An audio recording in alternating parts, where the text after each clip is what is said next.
right, Senator Zohran Mamdani takes to D.C. today to rally Democrat support as party tensions flare over his socialist-viewed mayoral bid in New York City. One of Mamdani's top backers, AOC, says he was well received. Marc Short's former White House Legislative Affairs Director during the first Trump administration. Meghan Hays is a former Director of Message Planning for the Biden White House. So, Meghan, let's why all the secrecy about Mamdani's appearance today? They changed the location at the last minute. It left our Aisha Husni trekking around D.C. to try to find out where it was. They put butcher paper up on all the windows of the restaurants so nobody could peer in.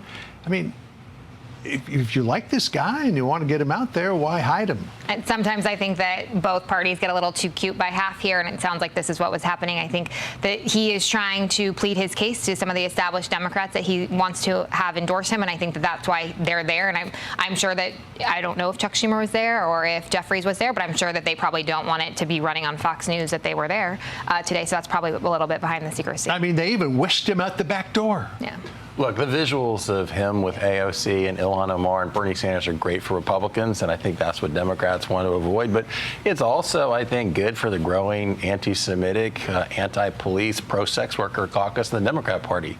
Because now that you've got multiple candidates in this race, John, all he needs to do is hold on to his fervent 30%. And so his visuals of him with AOC actually continues to keep that support in lock, but it also helps Republicans a lot, too. Well, she certainly has been the cheerleader in chief. This is what she said earlier today. Listen here. Get to know him. Get to know him. You know, this is not about having any kind of hard line. I think that if anybody is skeptical, I would say get to know him. And once you get into a room with him, kick the tires yourself and make your own assessment instead of just kind of making assessments from what you may see on television. Don't make assessments from what you may see on television, which just happens to be words that are coming out of his own mouth. Absolutely.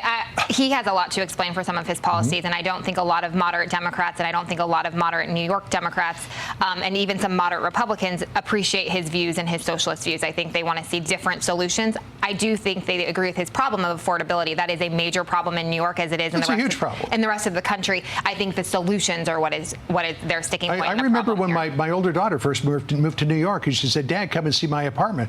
And it was all I could do to not pull her out of there and bring her back home.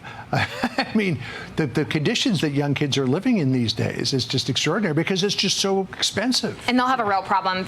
50% of their tax comes from the top 2% of earners. So if you start losing a lot of these really wealthy New Yorkers because of his policies, they are not going to be able to afford even putting in place policies that are already there. The costs are usually driven by government programs, less by free markets, John. And I think the reality is that having a solution to say that the government should own all the grocery stores in New York is not the way to go.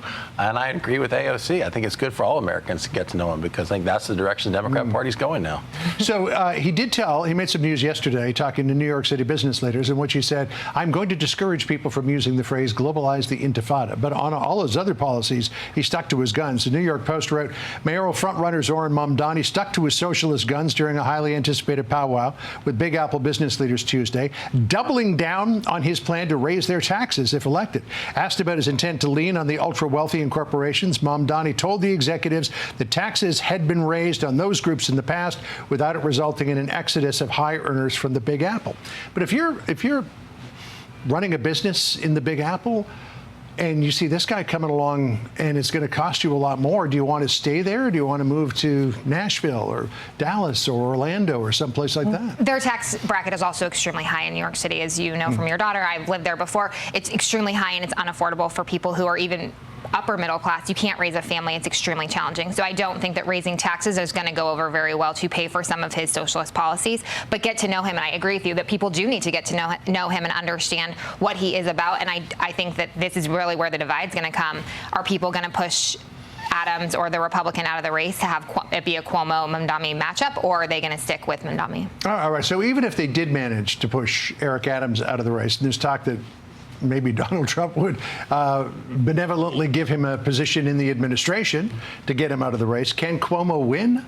I mean, he's really disliked in New York. Certainly has huge negatives. I think that his policies towards senior citizens during COVID leaves a lot of questions. Sexual harassment, I think, is certainly going to be hanging over his head.